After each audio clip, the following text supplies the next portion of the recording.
Okay, so let's look at ditransitive verbs.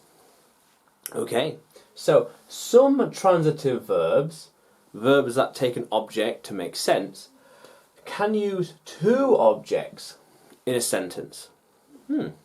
A direct object and an indirect. Sometimes could also be a pronoun. So, let's have a look.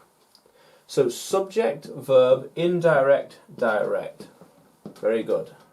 So, we gave a present. We could simply say we gave a present. I gave a present. Present. Here you are. Or we could say we gave her a present. We gave her a present. A present. And yeah, the indirect, the pronoun. I gave her a present. She told me her story. She told me her story. I taught it a lesson. I taught it a lesson. They walked her home. Makes sense. We told it a story. We told it or her a story. They taught me a lesson. Yeah, makes sense. They taught me a lesson. They taught me a lesson. I learned something new. I gave her a home, perhaps. I gave her a home. Okay? Let's try. She walked me home, if anywhere. She walked me home. Makes sense. Makes sense grammatically. So these verbs can use an indirect object in the sentence as a ditransitive verb to help explain what happened.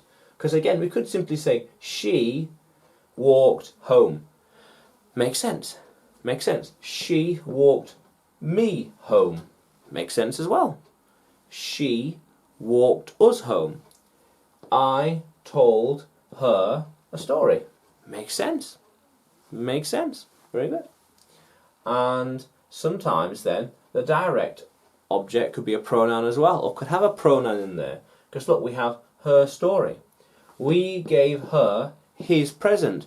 We gave her his present. We told, or she told me her story. Makes sense. I taught it her lesson. So I taught it, maybe the dog, her lesson. They walked her to their home. They walked her to their home. Somebody else's home. Someone else's home, or the people at their home, perhaps, depending on the context. Yeah, makes sense. How cool is that? So ditransitive. Some transitive verbs can use two objects, a direct and indirect object. We gave her a present. She told me her story. I taught it a lesson. They walked her home. How cool is that, language explorers? Let's keep exploring.